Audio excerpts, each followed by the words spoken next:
Comment ne pas te louer? Seigneur Jésus, comment ne pas te louer? Comment ne pas te louer? Comment ne pas te louer? Seigneur Jésus, comment ne pas te louer? Comment ne pas te louer? Comment ne pas te louer? Seigneur Jésus, quand je regarde autour de moi, je vois ta gloire.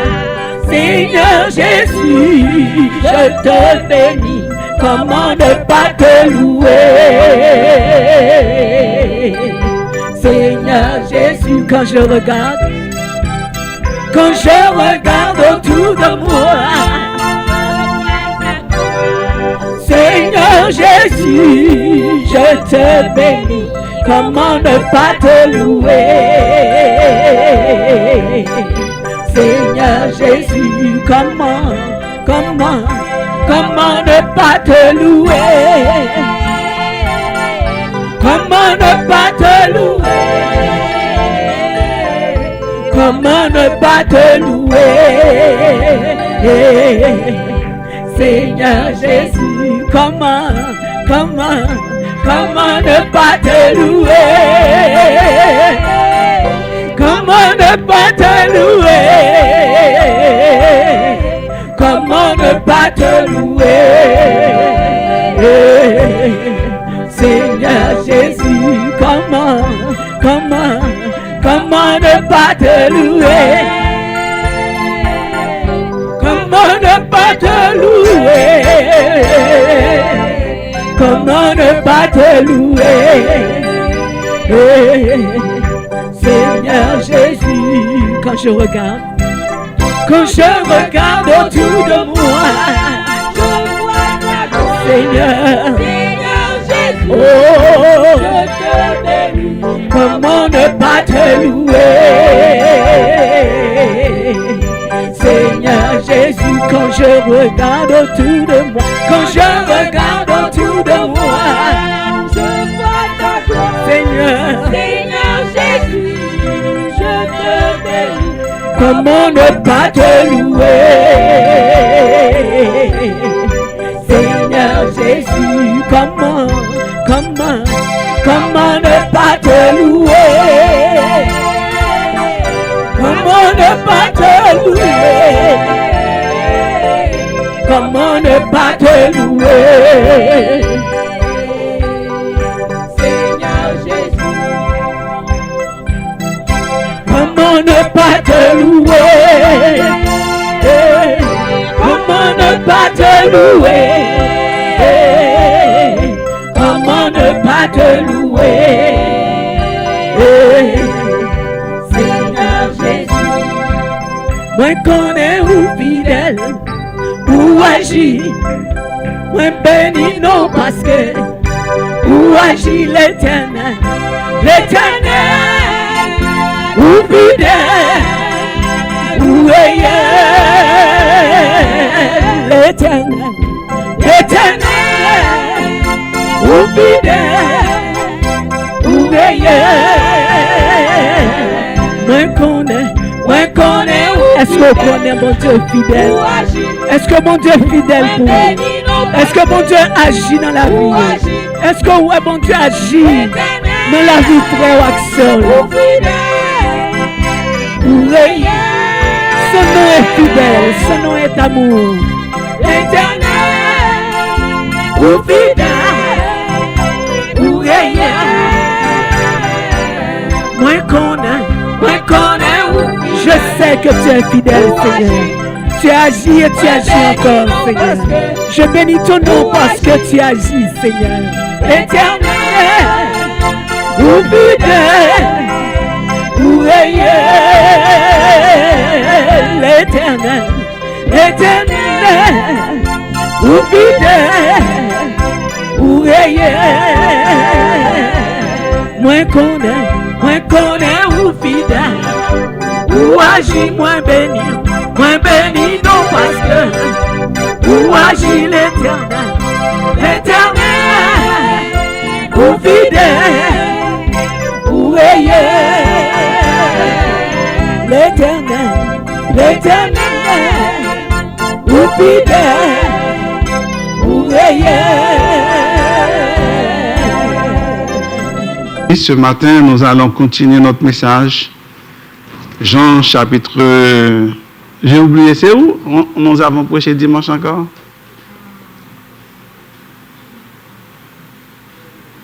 Les gens qui étaient là dimanche, c'est où on a prêché? C'est où? C'est où? C'est où? Dimanche? Ah bon, personne n'était là. Ok, c'est bon. C'est bon. Jean chapitre 13. Oh. Jean chapitre 13. Comment?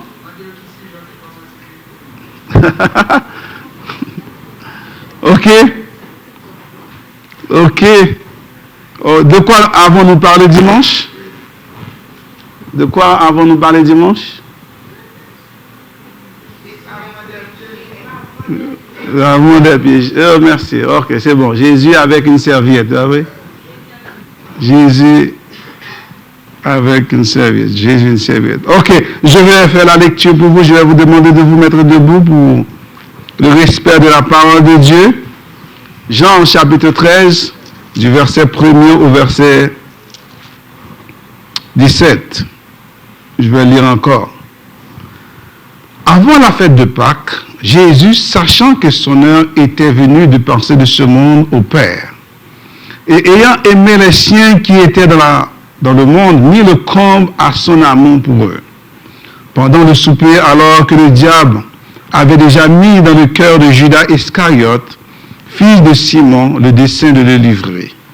Jésus, qui savait que le Père avait remis toutes choses entre ses mains, qu'il était venu de Dieu et qu'il s'en allait à Dieu, se leva de table, ôta ses vêtements et prit un linge dont il se ceignit. Ensuite, il versa de l'eau dans un bassin et se mit à laver les pieds des disciples et à les essuyer avec le linge dont il était saint.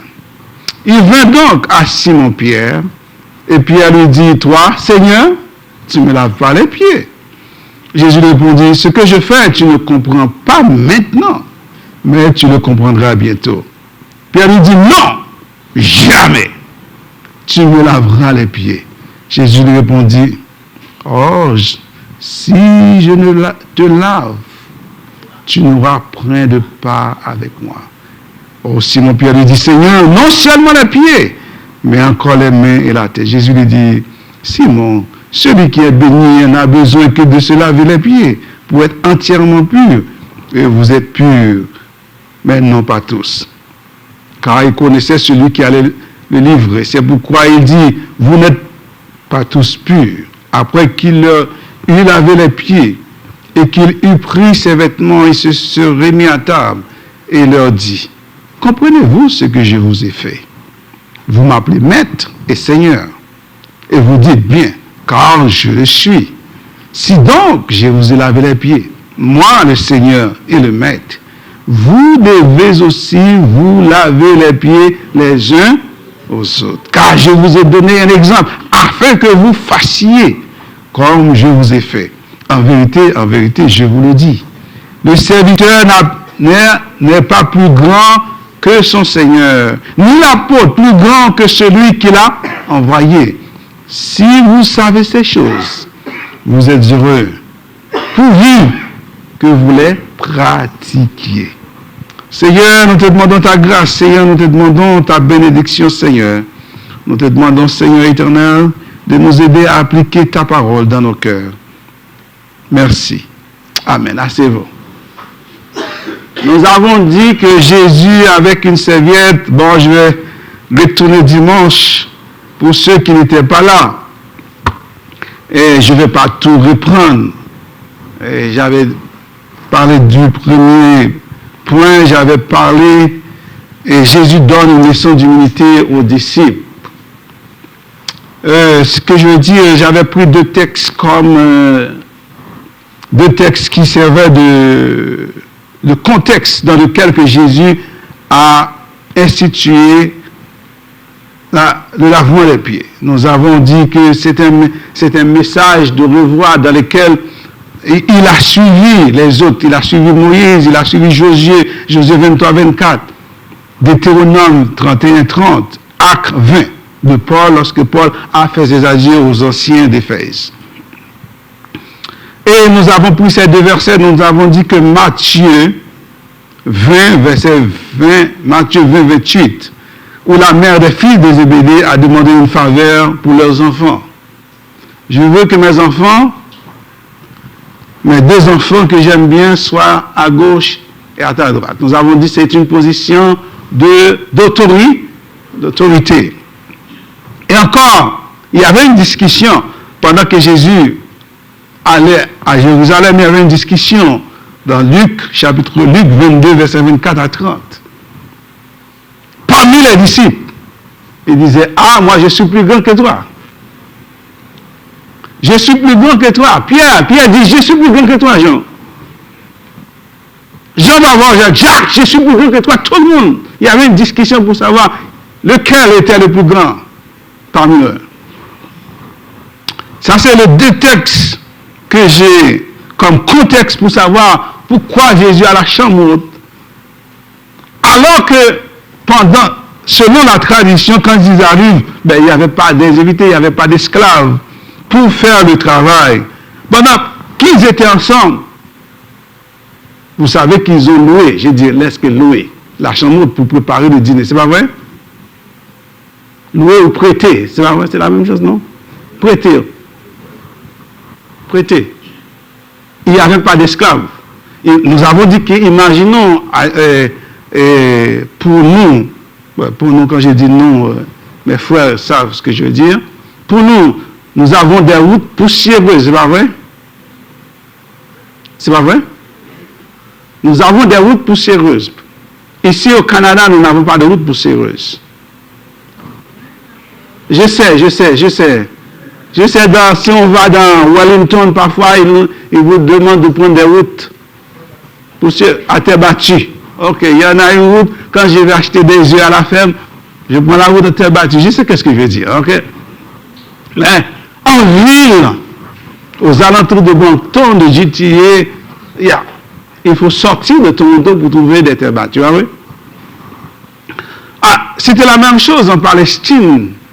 Les gens marchaient avec des sandales. Nous avons des chaussettes, des bas pour les femmes.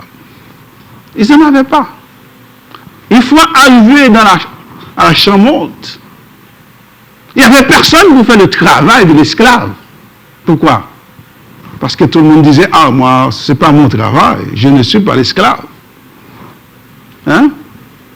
Vous vous rappelez de la discussion? Tout le monde dit, je suis le plus grand. Puisque tout le monde est plus grand, qui va faire le travail? Personne ne va faire le travail. C'est à ce moment-là Jésus a remarqué que personne ne voulait faire le travail de l'esclave. Qu'est-ce qu'il a pris? Se leva de table, verset 4. Se leva de table et ôta ses vêtements. Et prit un linge dont il se saignait. Excusez-moi. Ensuite, il versa de l'eau dans un bassin, il se mit à laver les pieds des dix et les a essuyés avec le linge dont il faisait le travail. Puisqu'il n'y avait personne pour faire le travail, il a fait le travail. Maintenant, je crois que je vous ai donné un résumé. Là, ouais? Vous êtes satisfait? Les gens qui n'étaient pas là, vous êtes satisfait du résumé? Ok, merci. Maintenant, premièrement, j'avais dit, Jésus donne une leçon d'humilité aux disciples du verset 1er, verset 5, c'est la leçon d'humilité. Il commence à laver les pieds des disciples. Maintenant, c'est là que j'ai arrêté dimanche. Jésus donne une leçon d'humilité à Pierre. À Pierre. Merci beaucoup. Jésus donne une leçon d'humilité à Pierre. Versets 6 à 12. Les autres disciples ont accepté que Jésus lave leurs pieds. Même Judas. Même Jésus a lavé les pieds de Jésus. Oh, laisse-moi arrêter là. Parfois, il y a des gens qui disent, mais pourquoi on doit faire le lavement des pieds? Parce que les gens, il y a trop d'hypocrites parmi nous. Il y a trop d'hypocrites parmi nous. Judas n'était pas un hypocrite. Jésus a lavé les pieds de Jésus. Jésus savait bien que Judas allait le trahir. Il aurait pu l'expulser de la chambre. Hypocrite. C'est ce que j'aurais fait. Pas vrai? Sortez. Nous n'avons pas besoin d'hypocrite. Nous n'avons pas besoin d'hypocrite. Il a lavé les pieds de Jésus. Et Judas, il a lavé les pieds de Judas. Sans poser de questions. Quand ce fut le tour de Pierre, il y a une certaine résistance. Je crois que son caractère révèle la nature même de cet homme. Il est celui qui va accepter, qui ne va pas accepter l'annonce faite par Christ concernant sa mort selon Matthieu chapitre 16, verset 22. Il a tenté de corriger Jésus lorsqu'il a annoncé sa mort. Il a tenté de gérer les affaires de notre Seigneur lors de la transfiguration. Vous vous rappelez lors de la transfiguration? Les étudiants de la Bible, vous vous rappelez? Lors de la transfiguration, Élie et Moïse, qu'est-ce qu'il a dit? Il est bon, Seigneur, de dresser un autre tente, pour 3 tentes. Merci. Il a essayé de gérer les affaires de notre Seigneur lors de la transfiguration. Il a exprimé la foi des disciples, sans rendre compte que l'un d'eux était un traître. Il a dit, Seigneur, nous n'allons pas te laisser, nous n'allons pas t'abandonner. Mais il avait un traître. Pierre ne savait pas ça. Quand Pierre a confessé que Jésus est le Messie et le Fils du Dieu vivant, Christ lui a promis les clés du royaume des cieux. Ce que tu liras sur terre sera lié dans les cieux, ce que tu délieras sur terre sera délié dans les cieux. Matthieu 16, verset 19. Pierre est en position d'autorité. Pierre sait qu'il a l'autorité. Parce que Christ dit, Christ lui a promis les clés du royaume.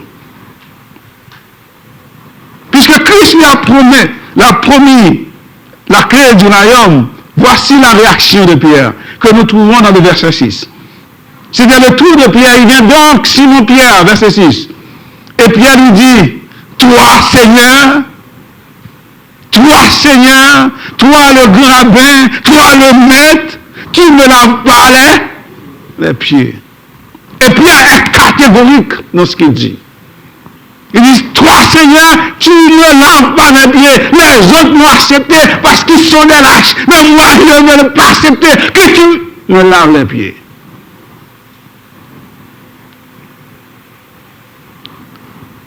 Pierre commande à Christ de ne pas toucher ses pieds. Ne touche pas à mes pieds.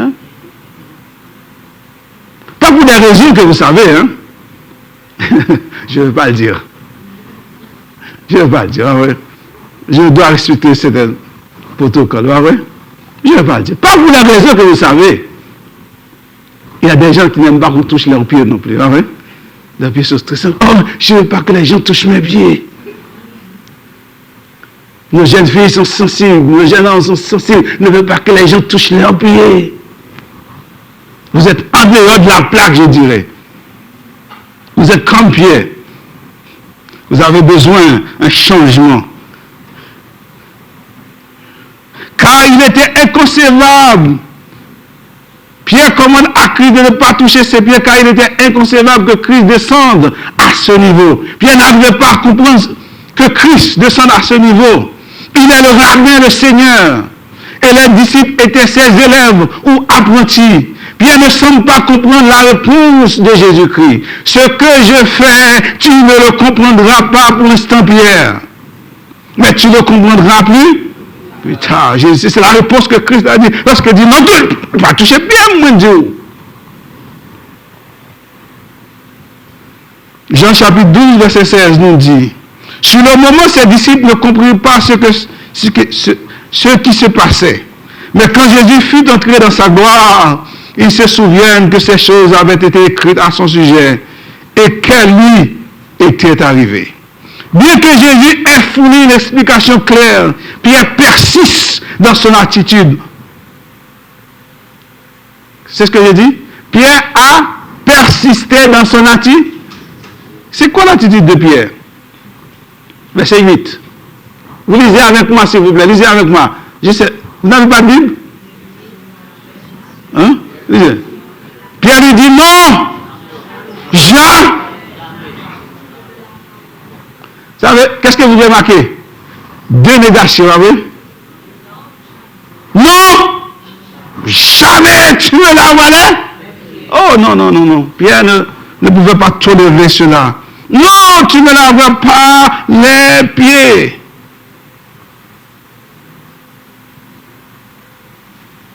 Non. Pierre persiste dans son attitude obstinée.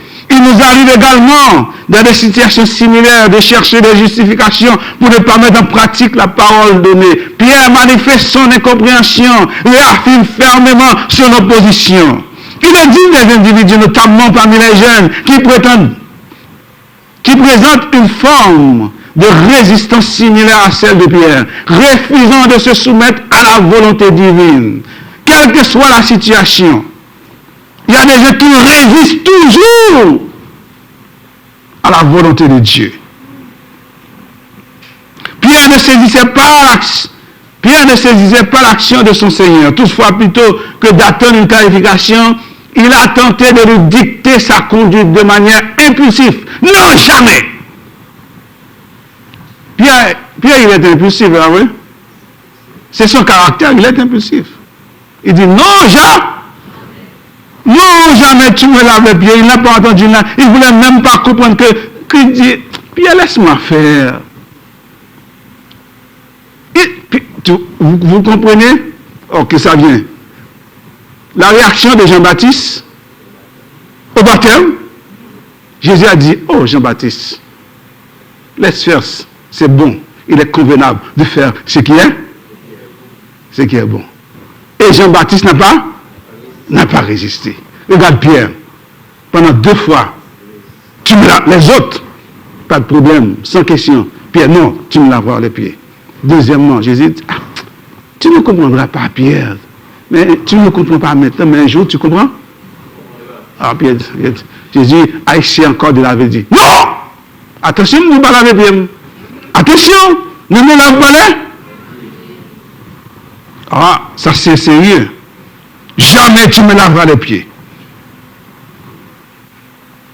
Jamais. Face au refus de Jésus-Christ, mais Jésus doit passer à la vitesse supérieure, pas vrai? Jésus doit passer à la vitesse supérieure. Vous conduisez, des gens, comme des gens qui conduisent shift, transmission manuelle. Ok. Quand vous conduisez une voiture transmission manuelle, quand vous arrivez à montagne, à un moment donné, il faut passer la vitesse supérieure, ouais? Quand ça, avant c'est pour passer, vous entrez la vitesse supérieure et puis vous commencez à monter. Et bien à ce moment-là, Jésus passe la vitesse supérieure. C'est quoi la vitesse supérieure? Jésus lui répondit, verset 8. Jésus, la réaction de Jésus. Jésus lui répondit, si je ne te lave pas le pied, Pierre,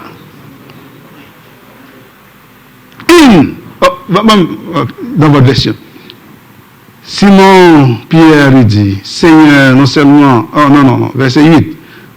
Dans le même verset 8, Jésus lui répondit, si je ne te lave, tu n'auras point de part avec moi. Si je ne te lave, il n'y a plus de communion entre toi et moi. C'est ça que ça veut dire.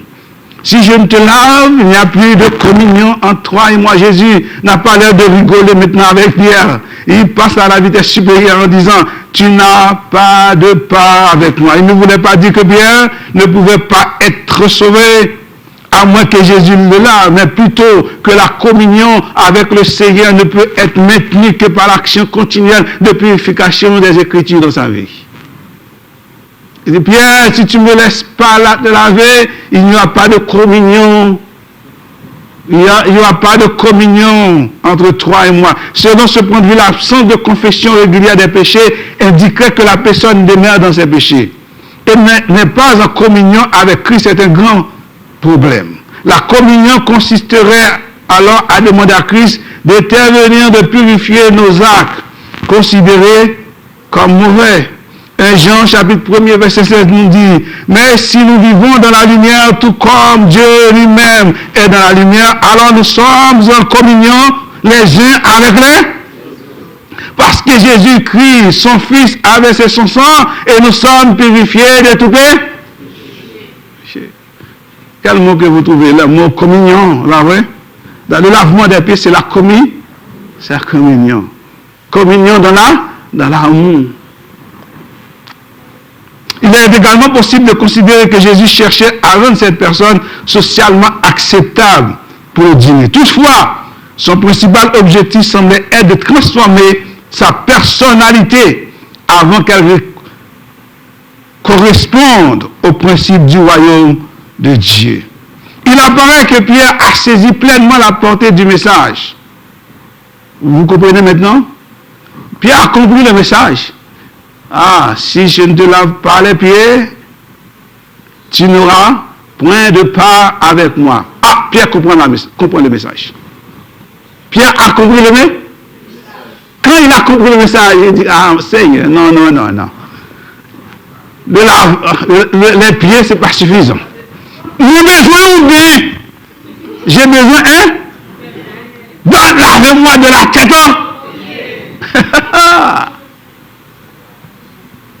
Il faut comprendre la dimension. Il y a une dimension. Il faut comprendre dans ce passage.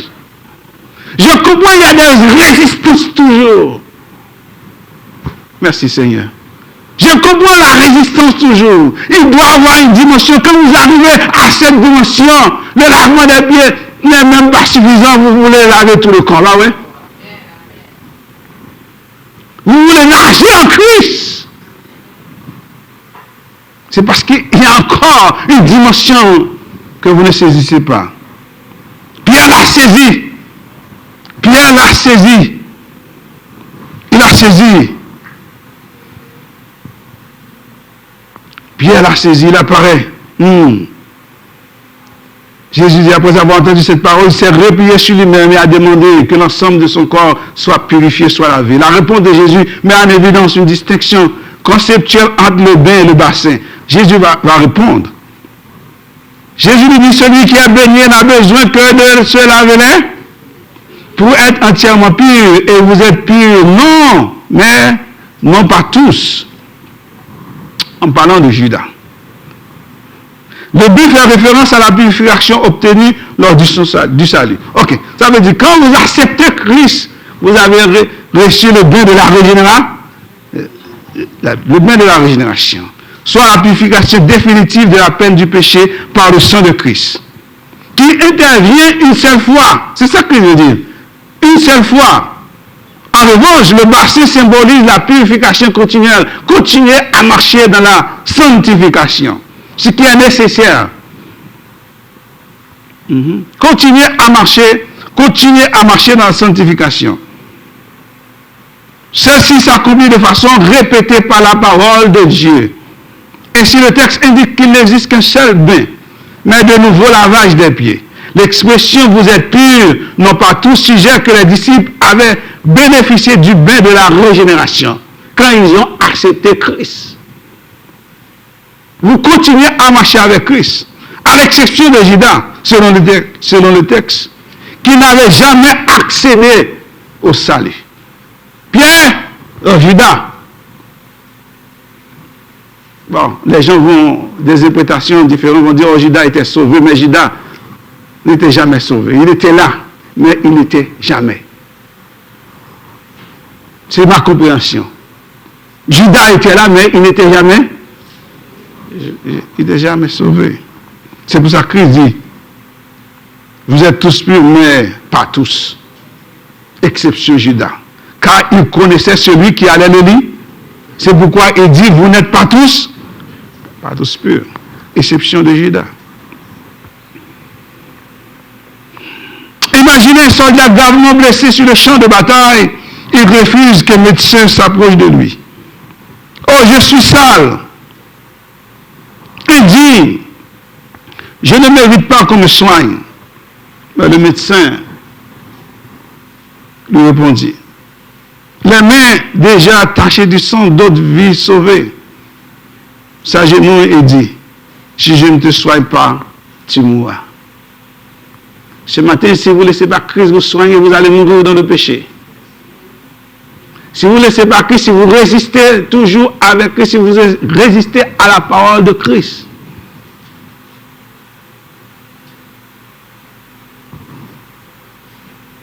c'est votre vie. Si vous voulez accepter, si vous voulez suivre, pratiquer la parole de Dieu, c'est votre vie. Mais vous avez entendu la parole.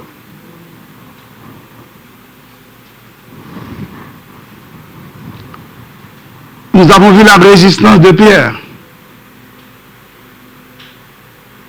Nous avons vu la résistance de Pierre.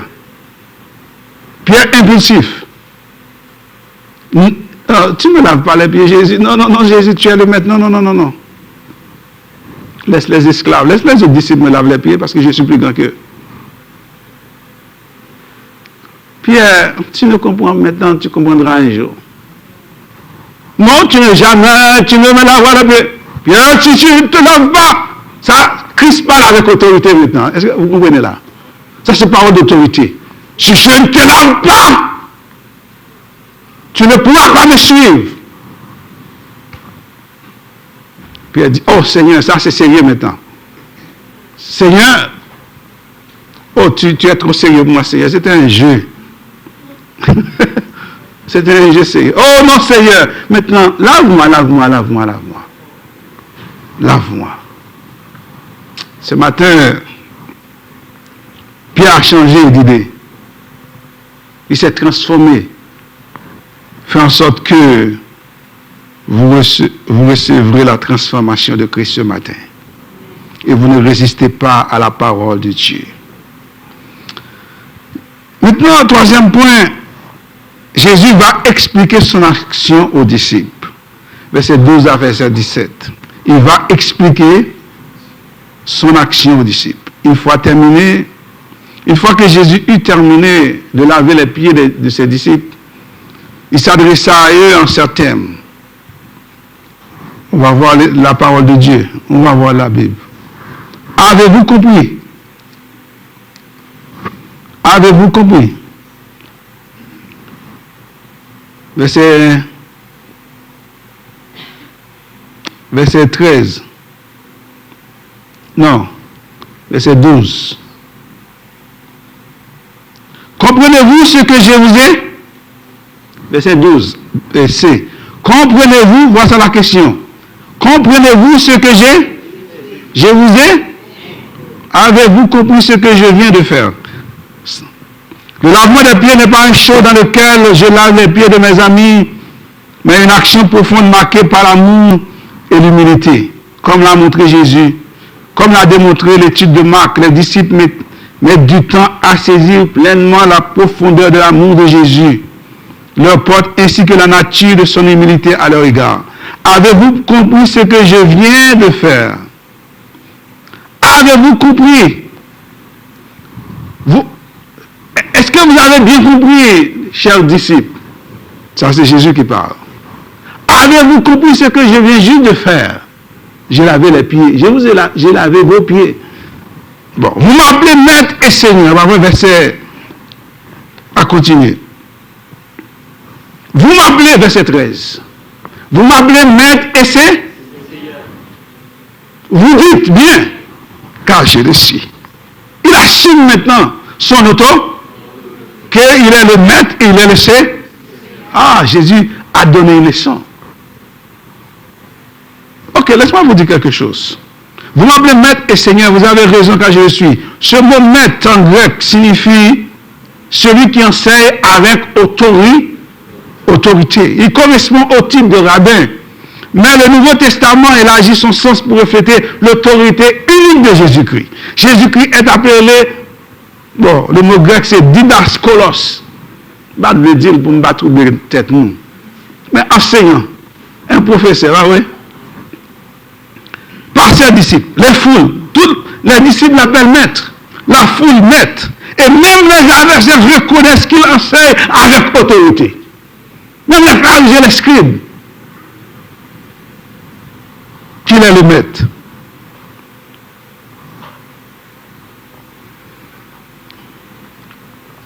Le lien enseignant et disciple ou apprenti souligne que le but de l'enseignement est la transformation du caractère, pas seulement l'acquisition de connaissances. Est-ce que vous êtes là? Le lien entre le maître et l'apprenti, c'est la transformation du caractère de l'apprenti et non pas l'acquisition de la connaissance. Est-ce que vous êtes là? J'ai dit pas ce matin que vous étudiez la Bible juste pour remplir vos têtes. Vous êtes capable de réciter les psaumes. Vous êtes capable de réciter Genèse à l'Apocalypse. Mais il n'y a pas de transformation. S'il n'y a pas de transformation, vous pouvez terminer pour moi? S'il n'y a pas de transformation, ça sert à ça sert à rien. Il faut avoir une transformation. Il faut avoir la transformation. Si vous étudiez la parole de Dieu, nos cœurs doivent être changés et transformés. On doit voir que vous êtes des disciples. S'il n'y a pas de changement, le terme Seigneur signifie maître, souverain, propriétaire. Souverain et propriétaire. Il est souvent utilisé pour désigner Dieu lui-même. Dieu possède tous, n'est-ce pas? Dans le Nouveau Testament, le mot maître, le mot Seigneur est remplacé le mot que nous avons dans le mot hébreu Jéhovah. Ok? Le mot Kyrios lui représente, lui remplace le mot Yahweh dans le Nouveau Testament. L'usage de Seigneur pour Jésus-Christ montre que les auteurs bibliques connaissent la divinité dès le début de l'Église. Jésus n'est pas seulement un enseignement humain, mais il est le Seigneur, celui à qui l'on doit obéissance, adoration et soumission. Vous dites bien. Est-ce que vous avez compris ces deux thèmes, s'il vous plaît? Est-ce que vous avez compris? Maître, c'est? Ok. Maître, il enseigne avec autorité. Seigneur, il est le propriétaire. Nous sommes à lui, oui. Nous sommes à lui. Il dit, vous dites bien, je le suis. Vous m'appelez maître et Seigneur, et vous dites bien quand je le suis. Jésus met les disciples à égalité. Jésus va mettre les disciples à égalité. Je vais terminer. Je n'ai pas beaucoup de choses à dire. Bien que certains pays affichent pour devise liberté, égalité et fraternité. Vous connaissez un pays? Hein? Haïti, mais il y a d'autres pays encore. Il y a d'autres pays, hein? Il y a d'autres pays. Il y a d'autres pays, ok? Qui ont liberté et il y a d'autres associations de choses. Vous allez faire recherche. Liberté, égalité, fraternité. Sommes-nous tous réellement libres? Sommes-nous tous réellement libres? C'est une bonne question. Vous allez dire, oh, je suis libre, je vais faire tout ce que je veux. Sommes-nous vraiment libres? Christ a dit aux pharisiens, vous êtes toujours esclaves. La vraie liberté réside en Christ. Êtes-vous là? La vraie liberté, c'est Christ qui donne la vraie liberté. Le monde ne donne pas la vraie liberté. Sommes-nous tous égaux? Hein? Sommes-nous tous égaux dans ce pays? Sommes tous égaux dans ce monde? Nous ne sommes pas égaux. Nous ne sommes pas tous égaux. Il existe toujours des classes, c'est vrai. Des pauvres riches, l'argent extravagant. Maintenant, sommes-nous tous des frères? Sommes-nous tous... Non, attends. Bon, le mot frère, solidaire dans le sens fraternel. Sommes-nous tous des frères dans ce monde? Pourquoi l'inégalité? Pourquoi toutes ces choses? Parce que nous sommes tous pas des frères. Ainsi Christ, Jésus-Christ a instauré l'égalité parmi les disciples. Est-ce que vous êtes là avec moi? Christ a instauré l'égalité avec ses disciples. Parce que les disciples avaient une tendance. Vous voyez, j'ai déjà dit le contexte, je ne vais pas retourner s'il vous plaît. Il y avait une tendance parmi les disciples. Moi, je suis plus grand que toi. Hein? Je suis plus grand que toi. Je suis bien, j'ai la clé du royaume. Tu n'as pas la clé du royaume. Moi, j'ai la clé du royaume. Christ m'a donné la clé du royaume. Ça veut dire que ça me donne une supériorité sur vous, guys.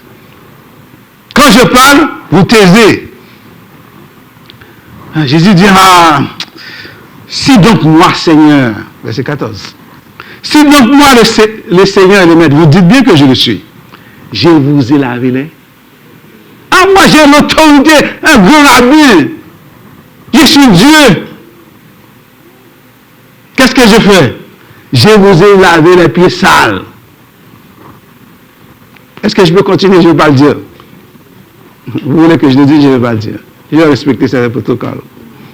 Il y a des gens qui sourient. Si moi, le Seigneur et le Maître, je vous ai lavé les. Il dit, vous devez vous aussi laver les pieds les uns les autres. Christ a utilisé un temps qui décrit l'autorité. On dit que le verbe devoir est l'un des plus fascinants et polyvalents en français. Il peut exprimer une obligation, une probabilité et même une dette. Nous sommes confrontés à une obligation établie par celui qui détient la position de maître et seigneur. L'objection, vous devez, vous aussi, vous lavez les pieds les uns, reflète l'utilisation du verbe anglais, you should. J'ai regardé le verbe. J'ai regardé, ok, j'ai fait mon devoir. C'est quoi? En anglais, on dit should, vous voyez? Oui. Should ou must ou ought, il y a des nuances différentes. Le should, là, il est plus près du français. Vous devez. J'ai fait mes devoirs. Notre sœur Zana a souri. J'ai fait mes devoirs, mes chers amis. Ce dernier peut indiquer un conseil ou une recommandation pour nos jeunes qui parlent anglais. Un conseil, une recommandation, une obligation morale et légère. Pas vrai? Dans la classe de grammaire, should. Pas vrai? C'est pas ça que ça se dit? Elle ne se rappelle pas. Elle ne se rappelle pas. Michael, c'est pas ça? Il ne se rappelle pas non plus. Mais Jim, c'est pas ça? Oh! J'ai mon professeur. Il est un con? Un contrainte. Merci. Quand mes élèves me lâchent, mon professeur est là. Merci. Je vais écrire à l'école pour enlever vos diplômes. Je ne sais pas comment vous avez fait pour passer votre cours d'anglais, votre cours de grammaire. Oh Jésus. Ce terme peut indiquer un conseil, une recommandation, une contrainte, une obligation morale et légère, ainsi qu'une probabilité, une hypothèse ou encore exprimer un conditionnel dans certaines situations hypothétiques. C'est un peu de choses.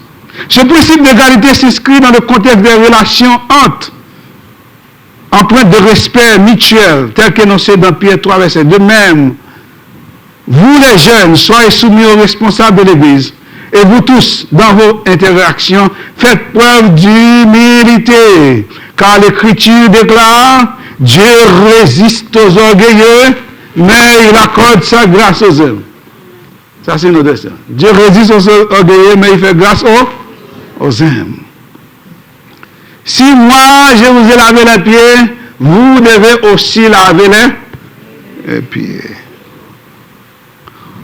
On ne va pas entrer dans les discussions théologiques. Les gens pensent, certains groupes pensent, oui, lavement des pieds n'est pas obligatoire. On sait que lavement des pieds ne vous sauve pas. Mais c'est un manque d'amour. C'est un manque d'amour. C'est un manque d'humilité.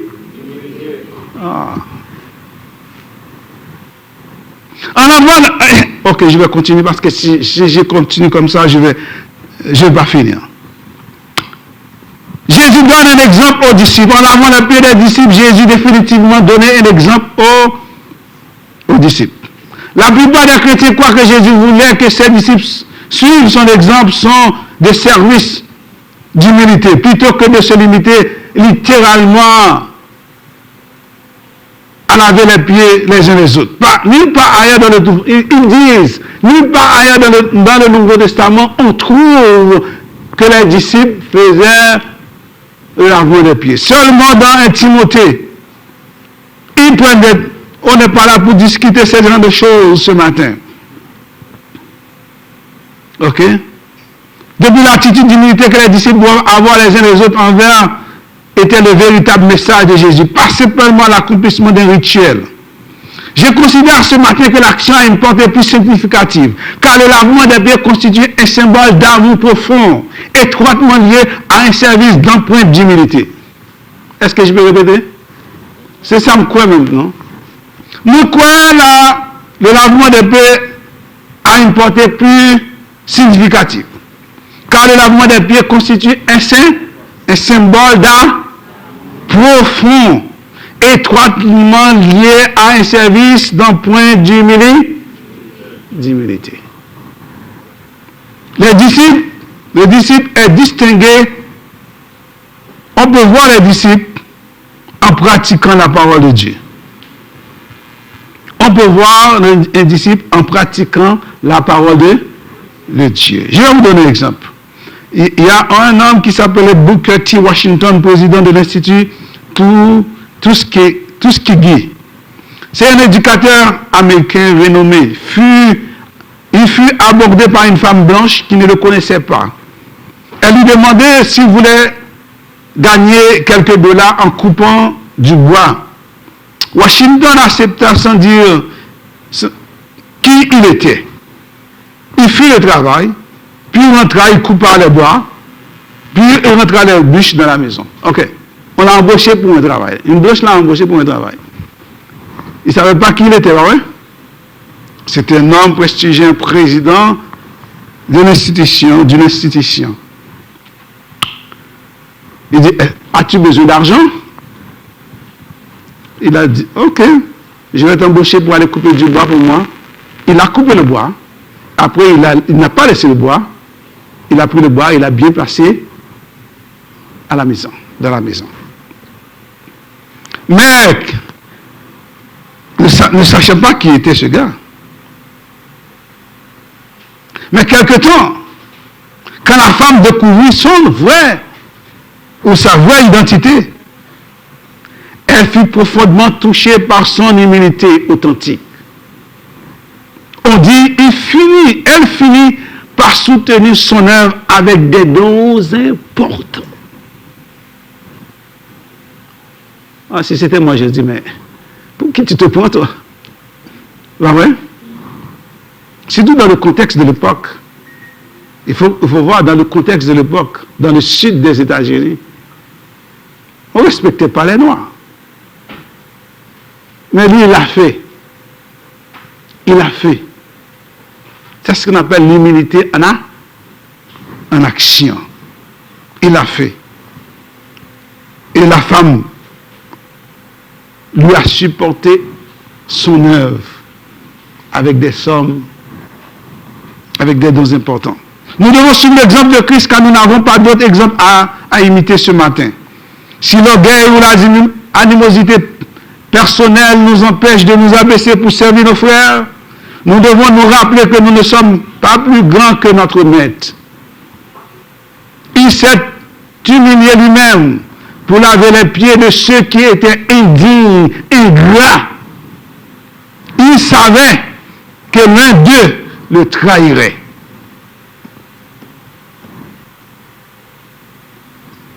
Je dois terminer, pas vrai? On me dit oui. Jésus. Ok, j'ai fini là. Bénédiction pour les disciples. Car je vous ai donné un exemple afin que vous fassiez comme je vous ai. J'ai dit, Je vous ai donné un exemple, afin que vous fassiez comme je vous ai. Hey. Est-ce que je peux prêcher? Je vous ai donné un exemple. Est-ce que vous êtes vraiment des imitateurs de Christ ce matin? Imitateurs de Christ, ça veut dire que nous devons suivre l'exemple de Christ. C'est bien malheureux maintenant, nous ne sommes pas des imitateurs de Christ. Parce que la parole ne nous change pas, la parole ne nous transforme pas. Nous n'avons pas la compassion de Christ. Nous sommes trop grands pour servir. Nous sommes trop orgueilleux pour servir. Je suis monte. Je ne veux pas servir ma soeur, je ne veux pas servir mon frère. Parce que nous sommes trois. Oh, je sors d'une famille. Oh, ma famille ne reste pas avec les autres, là, oui. Ma famille est très aisée. Ils sont un propriétaire, nous avons des hectares de terre, on a de l'argent en abondance, nous avons été dans les plus grandes écoles. Et nous avons été à l'université, nous avons des maîtrises, diplômes. Et non seulement si nous n'avons pas de diplôme, nous avons de l'argent. C'est pas vrai? Ça fait que je ne peux pas te servir, c'est pas vrai? Je vous ai donné un exemple. Si moi le maître, je l'ai fait. Vous aussi, vous devez le faire. Sans exception. Sans distinction. Ok. La bénédiction pour les disciples. Verset 17. Si vous savez ces choses, vous êtes heureux. Pourvu.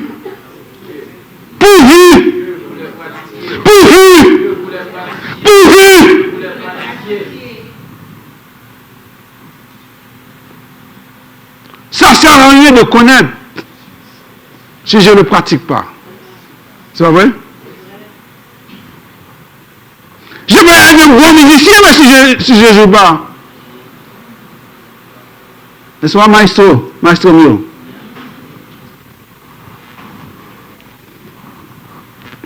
Je peux être un bon footballeur sur papier. Mais si je ne rentre pas dans le stade et commence à prendre le ballon et à tribler, je ne suis pas un bon footballeur, ouais. Je ne suis pas footballeur. Quel que soit le métier, quelles que soient les choses. Si vous ne pratiquez pas, ça sert à rien. Je vais arrêter là, je ne vais pas finir les autres choses. C'est pas grave, je crois que le Saint-Esprit vous a déjà dit. L'essentiel, ce qui est important pour votre salut ce matin. Pratiquez la parole de Dieu.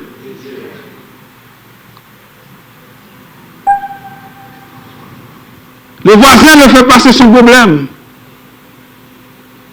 Vous voyez? Le voisin ne fait passer son problème. Mon frère ne fait passer son problème. Mais moi, je suis un disciple de Christ. Je vais imiter mon Seigneur. Si vous saviez ces choses, vous êtes heureux. C'est une bénédiction. C'est une bénédiction. C'est une bénédiction. Heureux, c'est bénédiction. C'est béni. Vous êtes béni. Si vous pratiquez. La vie chrétienne, c'est pas la théorie.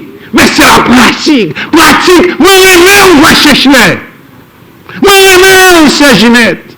Moi-même, frère Jackson. Elle démontrer que ça, c'est la vie chrétienne. C'est pas, moi-même, frère Jackson. Moi-même, quand je dis je l'aime, je l'aime de tout mon cœur. Ça, c'est la vie chrétienne. Nous devons pratiquer ces choses. L'Église, pratiquons la parole de parole d'un homme, mais la parole de Dieu. Que Dieu vous bénisse. Mettez-vous debout. Mettez-vous debout. Ce matin, après cette parole, ça demande un engagement. Quel est notre engagement ce matin? Est-ce que vous voulez continuer à suivre Christ, à marcher pour Christ, à faire sa volonté? Quel est votre engagement ce matin? Oh, Pierre a dit, Seigneur, ah non, je ne veux pas rater cette occasion, Seigneur. Lave-moi, Seigneur, donne-moi un bain éternel. Parce que c'est trop beau. C'est trop bon d'être avec toi. C'est trop bon d'être en communion avec toi. Oh Seigneur, ce matin, là où vous êtes, si vous voulez approcher, je veux me engager comme disciple de Christ et marcher avec toi, Seigneur. Là où vous êtes, prends l'engagement. Seigneur, je veux te suivre. Je veux être disciple pour toi. Je vais appliquer ta parole parce que la parole est la vie.